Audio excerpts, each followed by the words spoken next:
Saya rekodnya. Jadi nggak usah di pause. Nggak usah di pause. Nanti dipotong-potong mas. Ini udah mulai. Dan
Ini udah ini kita kan ya. Oh ini.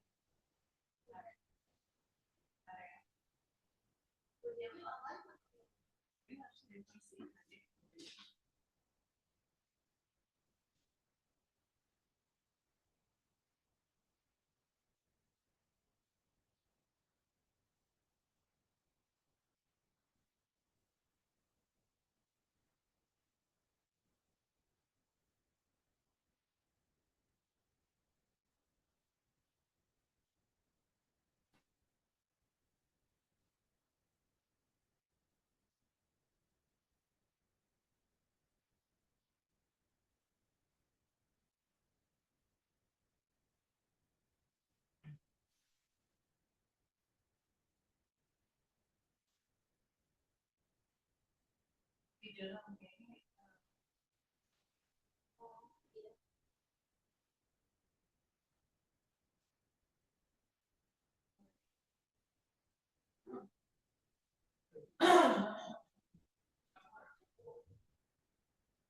Coba dulu Adin. Cek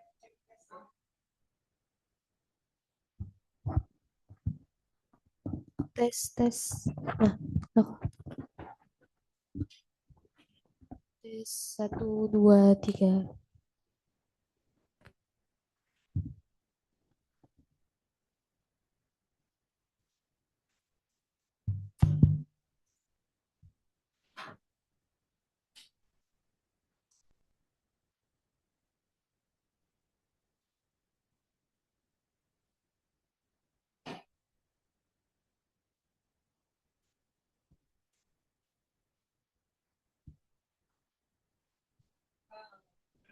Ini udah ada.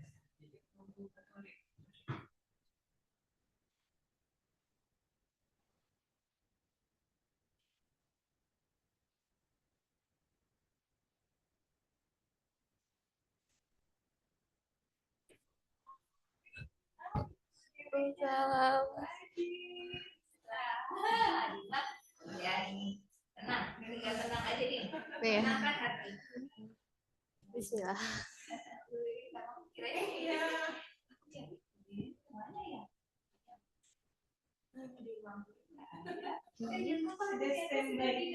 Sudah standby di sini. Ibu mau nanya terakhir. Kalau misalnya kapur dengan papan tulis itu termasuk kohesi adhesi. Adhesi. Ya, oke.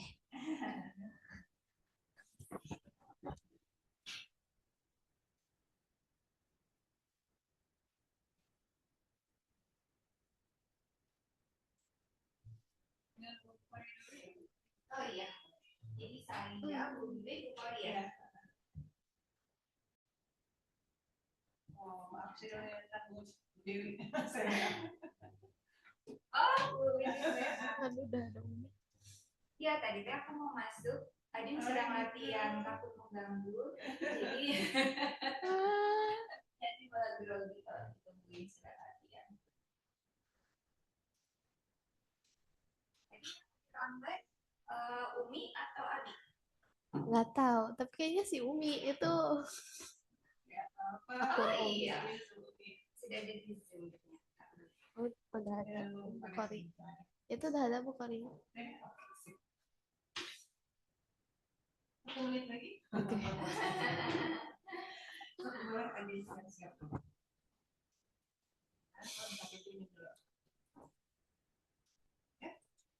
Bukan itu di Bandung.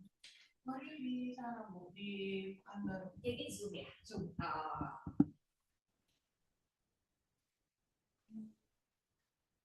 Silakan Adin. Iya. Mulai dulu ya. Oke, bismillahirrahmanirrahim. Assalamualaikum warahmatullahi wabarakatuh. Waalaikumsalam warahmatullahi Allahumma wabarakatuh. sholli ala Sayyidina Muhammad wa ali Sayyidina Muhammad. Alhamdulillah, pada kesempatan kali ini kita akan mengadakan KS lagi ya. Yang jadi pertama adalah Adin. Maka Adin silakan memperkenalkan diri sambil Ibu nanti akan share itu. Silakan Adin.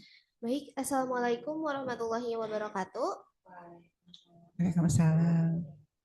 Perkenalkan, nama saya Adin Maulida Prabasari. Pada kesempatan kali ini, saya akan mempresentasikan KAS saya dengan topik fisika, zat, wujud zat, dan perubahannya.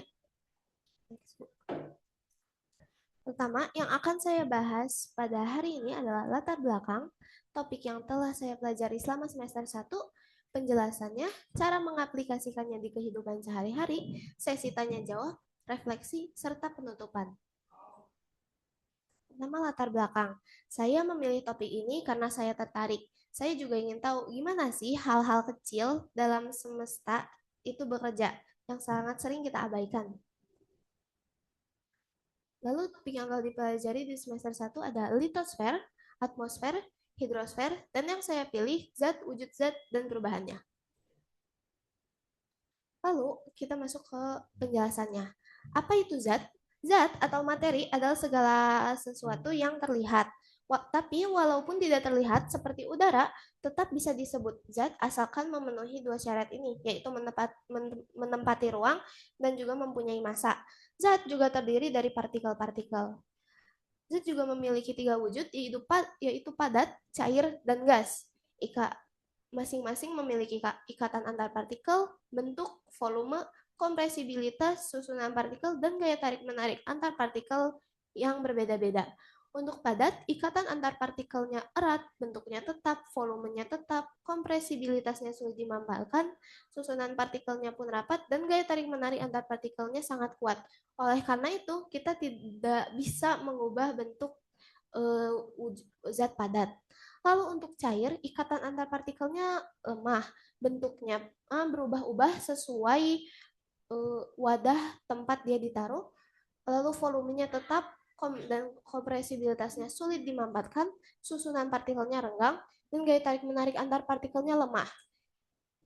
Lalu untuk gas, ikatan antar partikelnya sangat lemah, bentuknya tidak tetap, volumenya tidak tetap, kompresibilitasnya mudah dimanfaatkan, susunan partikelnya sangat renggang dan sangat lemah.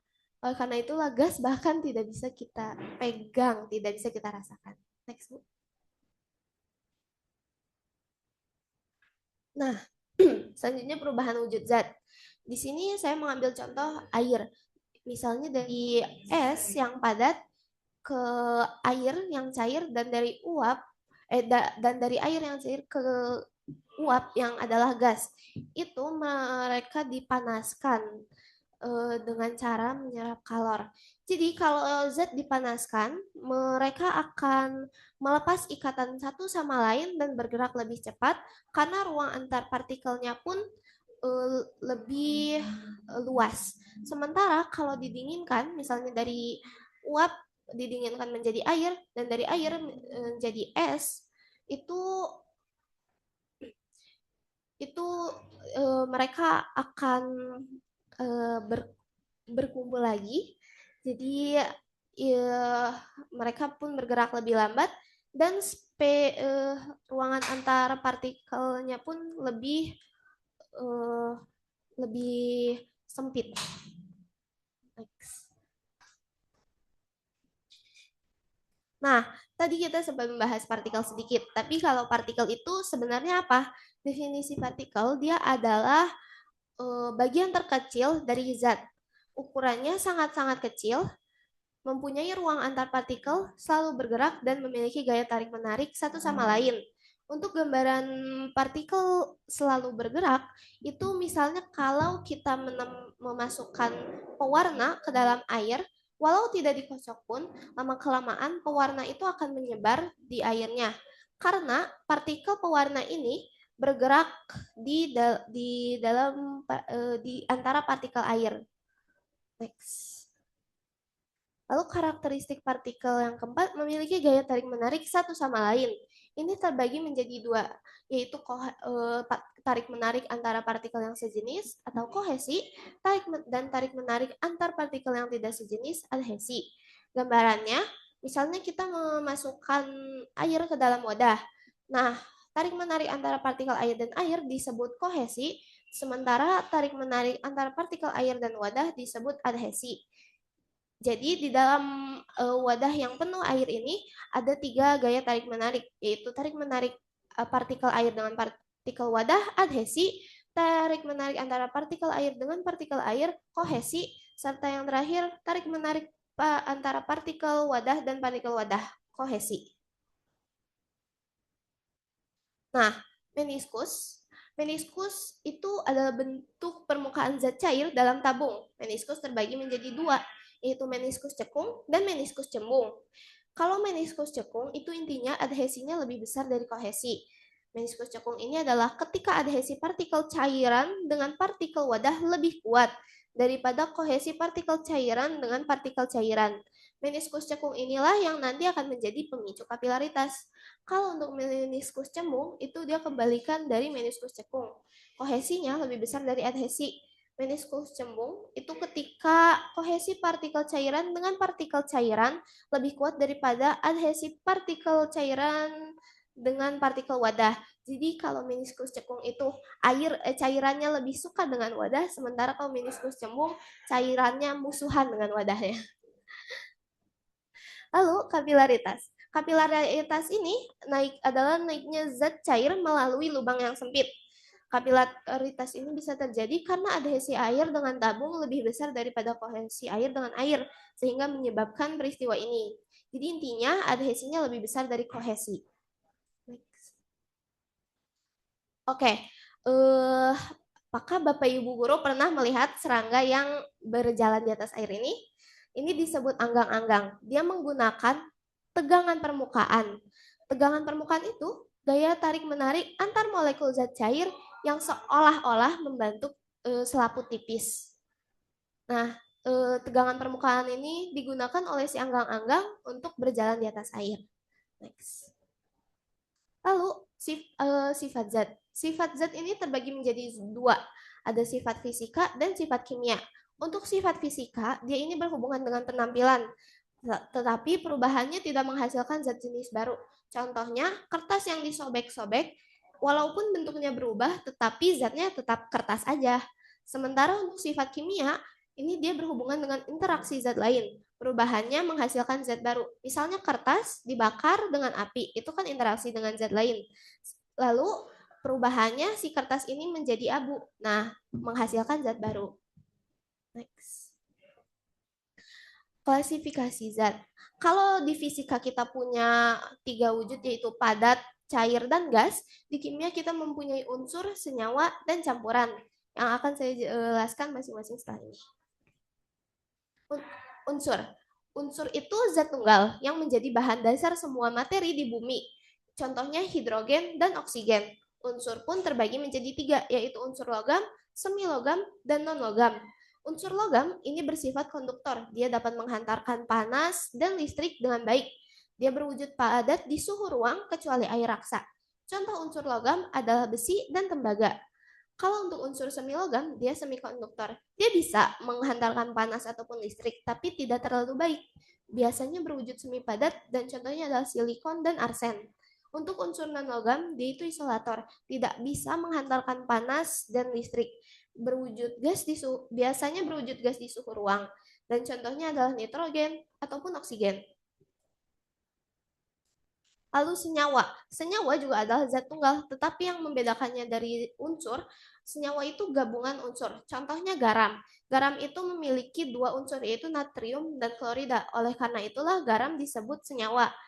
Lalu contoh lainnya karbon dioksida. Karbon dioksida memiliki unsur karbon serta unsur oksigen. Lalu campuran. Campuran ini adalah gabungan 2 zat atau lebih. Campuran juga terbagi menjadi 2, yang adalah homogen dan heterogen. Untuk campuran homogen, dia ini benar-benar larut dan biasanya jernih juga. Campuran homogen itu hanya ada 1 jenis, yaitu larutan. Contohnya adalah larutan gula, garam, dan cuka. Untuk campuran heterogen itu dia tercampur, tetapi tidak benar-benar larut. Contohnya adalah koloid dan suspensi.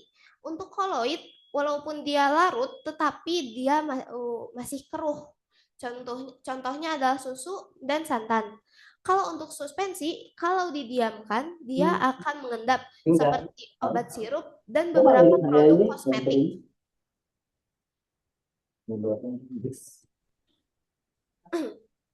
Nah, ini adalah eksperimen kalau penjelasan yang tadi itu benar-benar ada gitu. Nah, ini untuk karakteristik partikel yang selalu bergerak. Saya menggunakan contoh yang tadi, menempatkan pewarna di dalam wadah air. Awalnya dia hanya mengendap di bawah, tetapi lama-kelamaan dia menyebar ke seluruh air. Lalu kapilaritas. Di sini ada 2 gelas, yang satu penuh dengan air, yang satunya lagi kosong. Saya juga menempatkan tisu di antara 2 gelas tersebut. Nah, Lama-kelamaan tisu yang dari gelas 1, maksud saya cairan dari gelas 1 berpindah ke gelas 2 dengan menggunakan tisu sebagai perantara. Itu karena pori-pori di tisu bertindak sebagai pipa kapiler. Lalu, tegangan permukaan. Biasanya kalau kita menaruh peniti di dalam air, peniti itu akan langsung tenggelam. Tetapi jika kita menaruhnya dengan hati-hati tanpa merusak ikatan antar partikel air, penitinya akan mengapung seperti ini. Ini videonya. Mohon maaf untuk yang kapilaritas sempat mati lampu sebentar. Next. Nah, gimana cara mengaplikasikan ilmu tadi di kehidupan nyata? Untuk perubahan wujud zat sebenarnya saya yakin cukup sering ya. Misalnya kita membekukan air. Itu dari cairan menjadi es. Itu adalah perubahan wujud zat. Lalu kita mengukus makanan. Itu adalah dari cair menjadi gas. Lalu untuk adhesi dan kohesi, misalnya adalah kita mewarnai tembok. Itu adalah adhesi cat dengan tembok. Atau juga yang sering digunakan guru sehari-hari adalah kapur dan papan tulis. Nah, adhesi kapur dengan papan tulis lebih kuat daripada kohesinya. Makanya kalau menulis di papan tulis itu bisa terlihat gitu, tidak jatuh partikel kapurnya ini. Lalu untuk meniskus, khususnya cembung, itu pernah digunakan. Dia terbentuk misalnya kalau untuk termometer air raksa, yang biasanya warna merah itu. Lalu untuk kapilaritas, misalnya mengepel, itu kain pelnya, pori-pori kain pelnya bertindak sebagai pipa kapiler sehingga membuat air di lantai naik ke pelan. Lalu campuran suspensi ini sering digunakan di dunia pengobatan seperti obat sirup. Kalau orang dewasa biasanya kalau minum obat tinggal pakai kapsul atau pil kan, tapi anak kecil tidak bisa. Makanya dibuatlah obat sirup yang ingin ada campuran obatnya, tapi tidak benar-benar larut karena nggak bisa. Next. Nah, sekian penjelasan dari saya. Apakah ada pertanyaan? Oke, terima kasih Adin. Tepuk tangan lu Adin. Penjelasannya bagus sekali. Mangga Bu Dewi silakan kalau ada pertanyaan.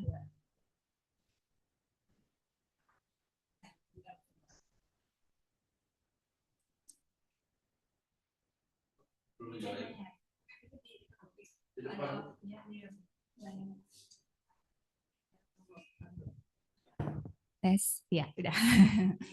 Alhamdulillah, Wah Adin. Iya.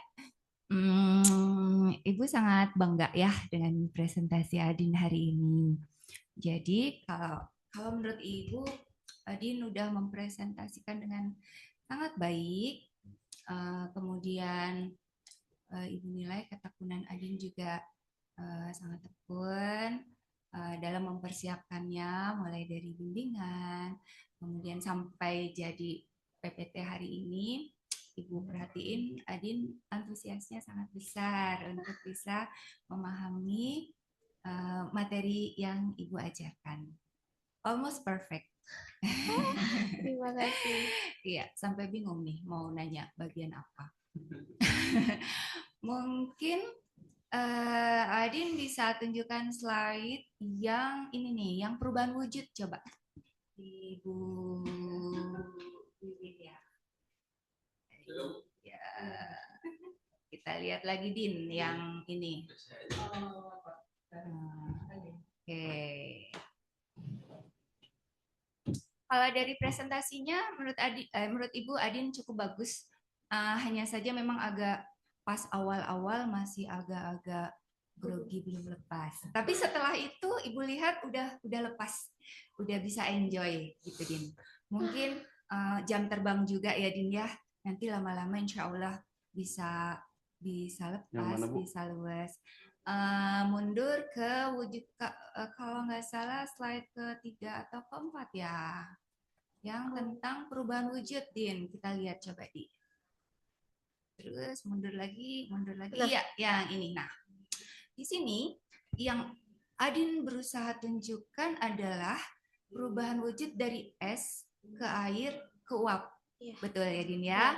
Nah, Adin menggambarkan kalau dipanaskan tuh si partikelnya tuh akan menjauh. Tapi kalau didinginkan, si partikel akan mendekat. Nah, saran Ibu, sebetulnya Adin biar lebih lengkap nih, Din, audiensnya biar lebih ketangkep yang mau Adin sampaikan, Adin bisa gambar juga tuh partikel es seperti apa, partikel air seperti apa, partikel uap seperti apa, supaya audiens juga bisa lihat bedanya. Mungkin bisa digambar di papan tulis, coba Din. Bentar. Iya. Bentar, ini Betul, iya. Oke. Nah, bagus sekali. Nah, itu partikel zat padat, betul. Iya. Nah, ini saya cepat aja ya. Oke. Ini es Oke. atau padat. Oke. Terus untuk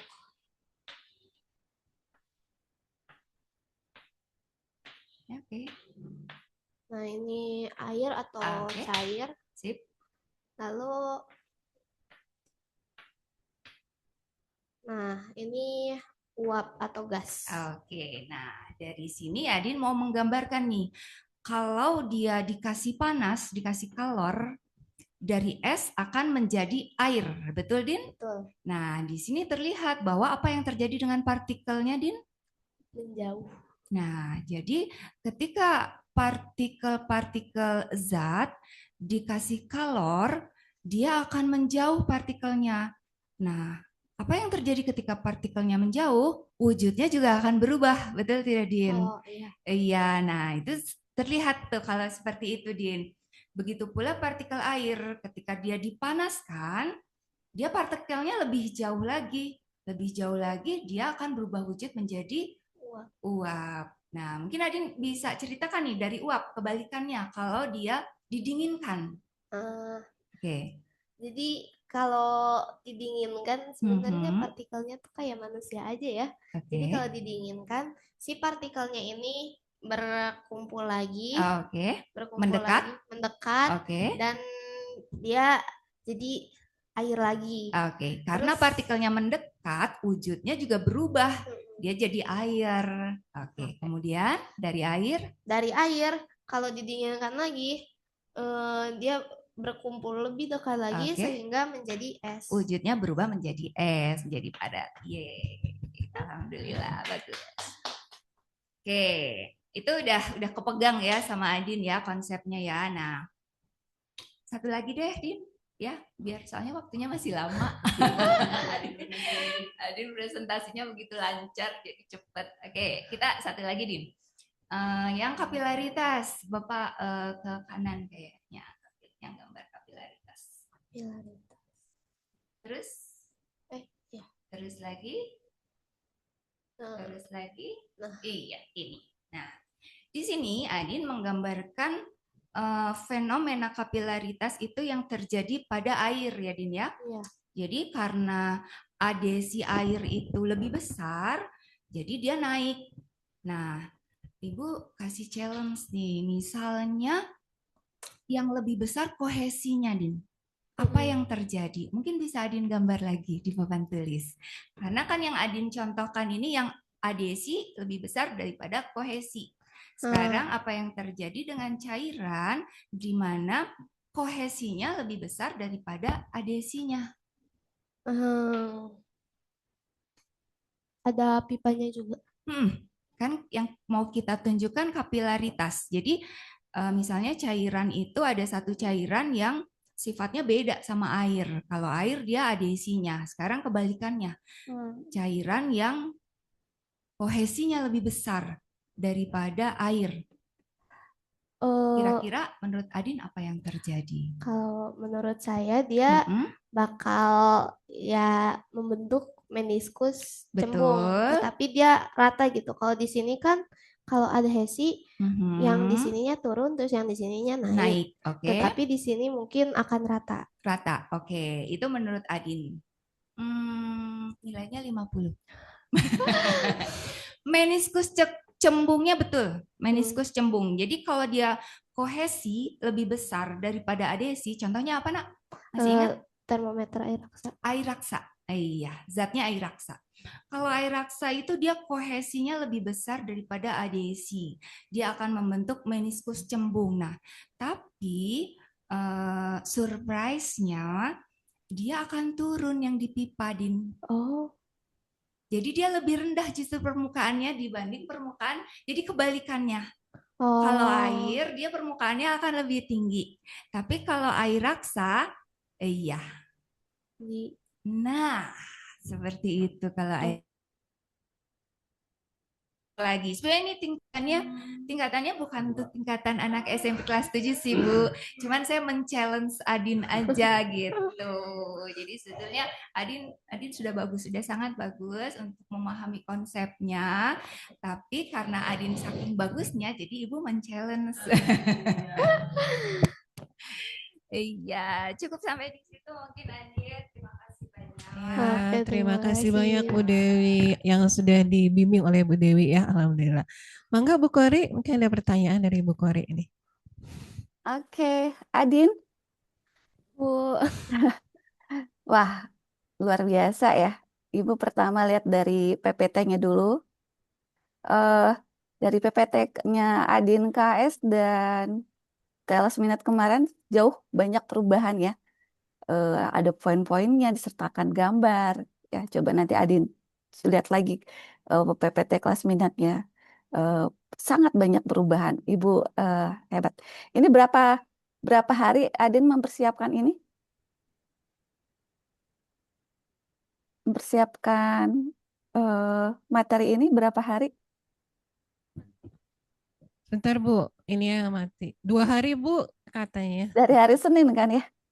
Dia full 2 hari anak-anak Full 2 mengerjakan di hari. sekolah. Iya. Materinya sangat padat, lengkap ya, sertakan dengan gambar, jadi jelas oleh oleh yang penyimak. Ibu akan bertanya, tapi sudah banyak diwakili oleh Bu Dewi tadi. Cuma Ibu mau lihat, tadi ada sifat-sifat zat ya. Adin bisa jelaskan ke Ibu sifat-sifat zat perbedaan dari padat cair dan gas itu tentang kompresibilitas itu maksudnya seperti apa? jadi kompresibilitas yang dimaksud ini bagaimana si zat ini bisa ditekan tapi tanpa menghancurkan ikatan antara zatnya. Kalau cairan, air mungkin memang bisa ditekan, tapi itu akan kalau kita tekan akan menghancurkan si ikatan antar partikelnya.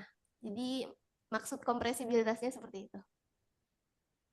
Ketika zat itu ditekan, kalau misalkan menghancurkan zat itu apa yang akan terjadi? Kalau menghancurkan zatnya pasti ikatan antar partikelnya bakal pecah juga tuh. Jadi tidak termasuk kompresibilitas. Oh, oke. Nah, tadi kan pertanyaan pertama Adin mengatakan kenapa mengambil fisika ini adalah untuk melihat hal-hal kecil dalam semesta bekerja, ya. Iya.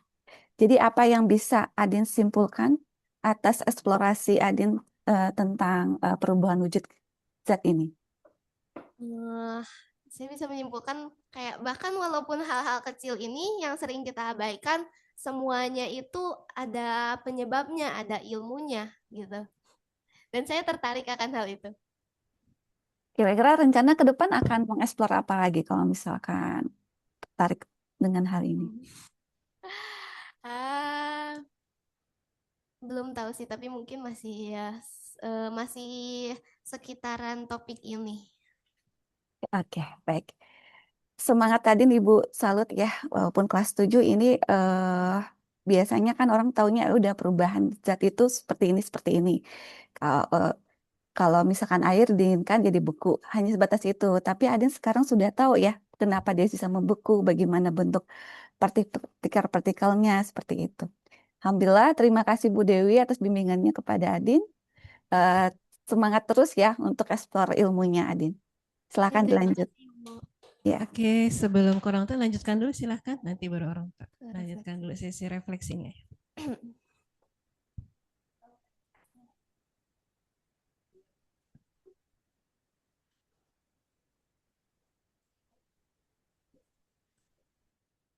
Oke. Refleksi saya, kekuatan saya adalah saya menurut saya dapat memahami materi dengan cukup baik. Saya pun bisa mempraktekkan ilmu yang didapat baik dalam kehidupan sehari-hari atau eksperimen mandiri. Saya juga merasa bisa menjelaskan, walau kelemahan saya merasa kurang percaya diri dan mungkin penyampaian saya masih agak kurang. Lalu saya juga mudah kehilangan fokus dan kadang saya merasa malas untuk mencari tahu ini kenapa. Selanjutnya, rencana tindak lanjut dari saya ingin belajar untuk fokus dan saya akan berusaha meningkatkan skill komunikasi serta rasa percaya diri.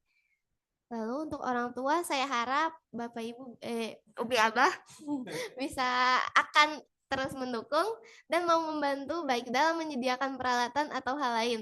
Lalu untuk guru, saya harap Ibu Guru mau terus mengajar secara lebih lanjut jika saya masih minat. Lalu terus mendukung. Sekian dari saya. Terima kasih. Sebelum ditutup, ini ada Umi dan Abah, mangga. Silakan Umi dan Abah. Mangga, Umi dulu atau Abah dulu, mangga silakan. Abah mungkin atau Umi ada komentar atau apa? Diwakili Umi mungkin, abahnya sambil nyetir. Ya, oke, terima kasih ya pada semua Bapak Ibu guru yang sudah mendukung dan memfasilitasi Adin dalam belajar, menjawab dengan sabar pertanyaan-pertanyaan Adin gitu. Itu ya saya di sini ingin berterima kasih aja sebetulnya pada semua guru di Alka ya. Yang kedua mungkin buat Adinnya, harapannya mudah-mudahan tadi minta dukungannya insya Allah Adin ya. Amin. Insya Allah ya, Umi Abah akan selalu support Adin ya. Semoga Allah juga memberikan kesempatan pada kami sebagai orang tuanya untuk bisa terus mendukung Adin ya dalam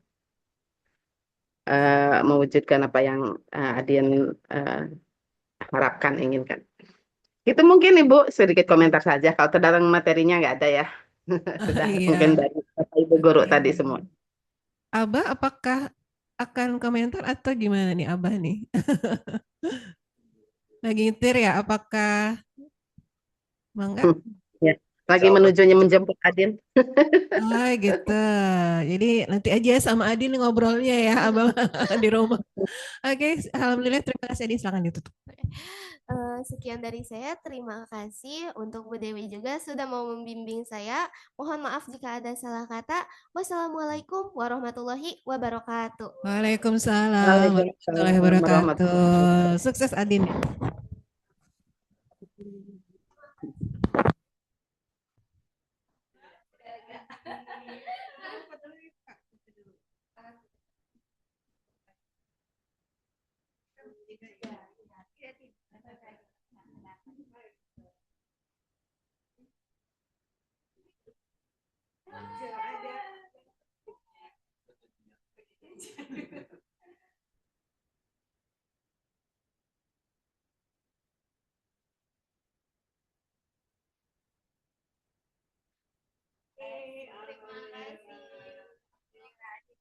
Sudah bisa istirahat sekarang, sudah bisa tidur dengan tenang. Alhamdulillah. Ini materinya gimana sih Pak? Ini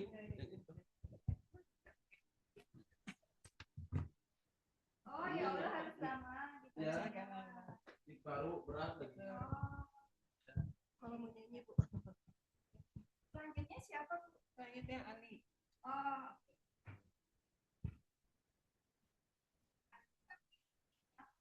Ali matematika. Agung.